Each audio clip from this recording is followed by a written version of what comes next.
And I don't want to be one of those astrologers that's just like, oh my God, Mercury retrograde, but kind of like, oh my God, Mercury retrograde.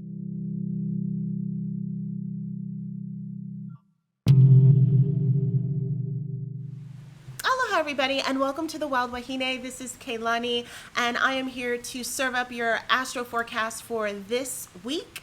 You might hear a little bit of rain in the background. We've had some serious rain all day. It is rainy season here in Hawaii, which I love. So, if you hear that in the background, then good for you. You can just listen to the rain. All right, so we're going to jump right in because we've got a lot of stuff going on this week. We're going to start off with the sun squaring Uranus. That's going to be from the 25th to the 28th. It is perfecting on the 26th. That might be when it reaches the pinnacle and when we can really feel it. So what's going to be happening with that? Okay, Sun Uranus. Uranus we know is that kind of surprising planet. This whole 2021 is like the Uranus, kind of cycle, so to speak. So many things when Uranus hits, we're going to feel those shifts. And so with this one, you might have like two things.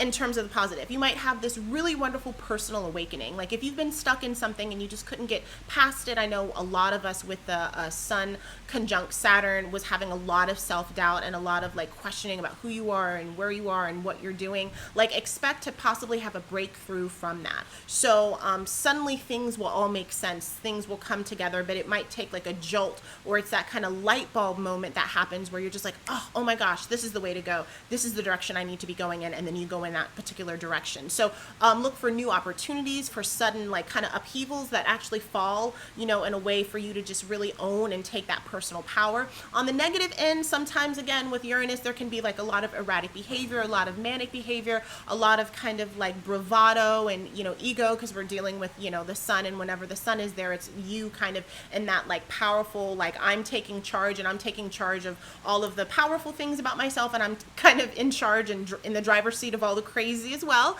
So there can be like some, communication issues. There can be some rebelliousness just to be a rebel, just with no real end goal, but it's just kind of, as my friend's mother used to call it, dickism, just to do it just because like you want to be a dick. So like let's not do that. Let's like think a little bit more on the positive end of it if you can, if you're feeling it. If you are feeling like a little bit more like that it's that nervous energy and that kind of like rebellious energy, and you're just not feeling like that you're in a stable place, one thing to do whenever we have any kind of aspect to Uranus is to slow down and take things step by step by step, and then you'll be able to get over it and get on the other side. So the next aspect I want to talk about this week, which I think is the one that's going to be like the heavy hitter and that we're going to, focus a little bit more on, is the Venus conjunct Pluto.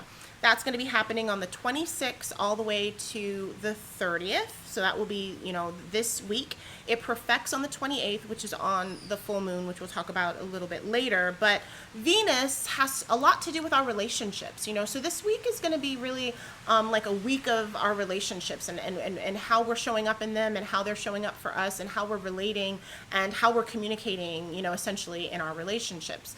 And so this could be relationships at work. This is definitely romantic relationships, especially when it's square Pluto. It could be family relationships. It can be marriage. It can be affairs. It can, especially with Pluto, there's lots of secret things that happen. But Venus has to do with all of that. It has to do with the things that we're attracted to, the things that we're drawn to, the things that the beautiful things in life, the things that we want to create. The negative side of Venus, a lot of times can, express a lot of excess, too much of something, too indulgent, too selfish, thinking too much about yourself and about like filling the need that you have without really thinking about anyone else around you. Okay, so it can be very self-centered at times. Pluto, and I know a lot of people are going to be like, there's no plus side to Pluto. Like, that's a bad planet. It's not a bad planet. You actually need it. So Pluto is our power planet. It's also the place where like wealth is. It's also the place of power and transformation. So if you've ever been in a place where you're just like, I'm really unhappy with where I am and who I am, and I really want to change, then like Pluto is like the best friend, right? Because that's the planet that like shakes things up for you and like kind of shakes you up and then like dumps you out, and then you become like a different person. And so there's that kind of phoenix energy, that butterfly transformative energy. No one ever said really that when the butterfly goes from the caterpillar state to the actual butterfly state, that like, how do we know that that's not painful? They literally like liquefy their bodies and their chrysalis. So there probably is some extreme discomfort in that, but we know that we're coming out on the other side as a changed person. There's also this quality of purging and just kind of like releasing and like doing a cleanse, so to speak. It could be a spiritual cleanse. It can literally be like a physical cleanse. So it's interesting because when you juxtapose that with Venus is all about the things that are pretty and all, like it would be like all the pretty food, all the good food, all of the things that taste and look good, your Thanksgiving dinner or like going out for dessert. And then Pluto in that energy would be all about like, okay, I'm doing a colon cleanse, I'm just going to get all the gunk out, and then I'm going to feel healthier. So it's interesting how those two, kind of play together. Pluto also has a lot to do, especially like on its more negative side, to do with things that are hidden, things that are secretive, a lot of obsession, things that are taboo, things that are invisible, things that are dark, things that are volcanic, and quite possibly very evil as well. So there's a lot of different things with that.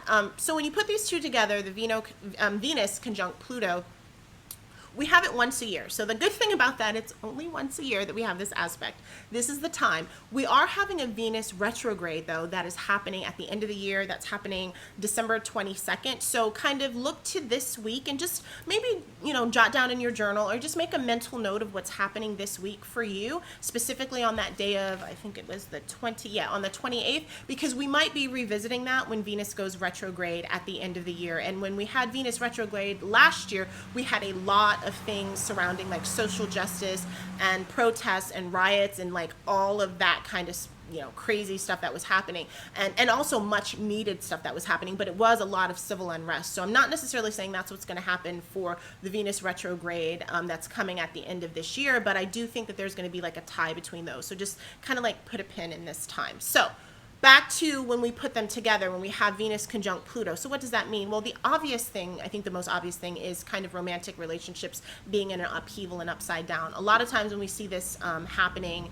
and this transit coming in, people find out that they have a loved one that has not been faithful. They have a loved one, somebody has a lover, or it's been revealed that they have a lover, secret relationships, relationships that were side relationships that are now taking the forefront and may obscure the current relationship that you're in, affairs. I feel like everything that has to do with Venus conjunct Pluto or just Venus Pluto anything is the movie Eyes Wide Shut. So I don't know if you guys have seen that movie before. You can like look up a review on YouTube, or you can actually watch the movie because it's a great movie.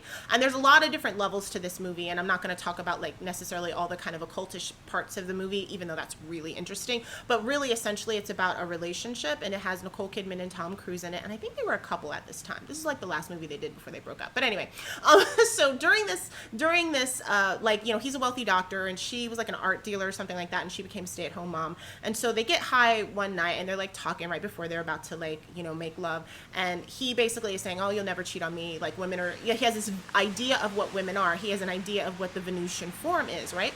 And he's like essentially like, "Oh, you'll never cheat on me. You'll never do, go outside the marriage." And essentially, she's just like, "Well, actually, there was a time where we were vacationing last year, and I saw this really hot sailor, and if he asked me to hook up, I would have, essentially dropped everything for him." And that is essentially a huge ego heart collapse for him. And he goes through the entire movie just trying to figure out and wrap his head around that and what he's going to do about it. And he makes like a ton of dumb mistakes, and luckily the universe is on his side all the time because he gets like warning after warning. Now I'm not going to tell you guys the rest of it because I want you to see the movie.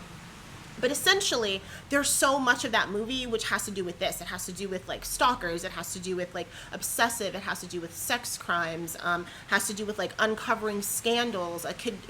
Pluto a lot of times has to do with like those that are in charge or those who have power. So it could be like something like another Me Too type of situation where someone gets taken down because they've essentially been a scumbag for like however many years and no one said anything about it. And it's like it's come to the surface. There's hidden secrets that are revealed about things, usually that have to do with relationships, usually that have to do with women because it's a Venusian thing, and a lot of times it has to do with sex or sexual improprieties or things like that. Another interesting thing too is there's this aspect of Venus that has to do with like physical beauty and like a physical glamour, so to speak. And in magic, people, will do spells where they cast a glamour on themselves, or you might see movies where like the witches, I was thinking of Game of Thrones where the Red Witch, I think that's her name, she, had this glamour and she had it in her amulet, and then after, I don't want to like spoil everything for you guys, but anyway, the glamour goes away, it's connected to her necklace, and then she's like kind of a crone, so to speak. And so there's there's that reveal that like I put up this kind of like facade and now that has been taken away. Like the TV show from the I think it was from the 80s, where they were like, you know, they ripped off their face and they were like reptilians underneath, you know. So I'm not saying that that's necessarily going to happen, but I'm saying that there is this reveal that could be happening at this time. So those are just things to think about, things to process, and things that you're going to need to kind of expect and work through. The other thing that's happening, the other aspect, is the Sun conjunct Jupiter. That's on the 25th, and that's for 25th to actually the 1st, but it perfects on the 28th. So this is a time that everybody's really excited about, simply because it tends to be like a luckier time. The sun is warm, you can see everything, no secrets there. Jupiter is like our, you know, abundance planet, the planet of good luck, the planet that brings you more of things, and most people want more of things, you know, so that's like the positive aspect of it. It's a time of happiness, a time of well-being, and all of those good things. Negative side of that, like, is there such thing as an excess of happiness? Well, yeah, if you're like too much, or if you're too extra, or think of like old school Jim Carrey. I don't know what's up with like the movie analogies, but like, you know, that like Jim Carrey from The Mask, sometimes it's just way too much energy, too much ego, too much buoyancy, too much that it ends up being like kind of stifling and almost suffocating. So we want to just make sure that we're channeling that energy in a way that, you know, feels good and resonates and is not going to be like way too annoying for people. Not a good time to diet. Usually with Jupiter, you know, expanding and making things bigger, all the things that you want to make bigger, then that's the kind of energy you want to put in. If you want something thinner, then not a good time. So if you're talking about your bank account and doing some spell kind of work to, you know, make sure that you have more money or whatever, or have a bigger home or an addition to your home, really good time for that. We're going to touch a little bit on the full moon in Leo, not so much because I will be doing a separate video on that, but the full moon in Leo is on the 28th. So we have a lot of these aspects all happening actually on the 28th. It's going to hit the fixed signs pretty hard just because, you know, there is a T-square from the sun.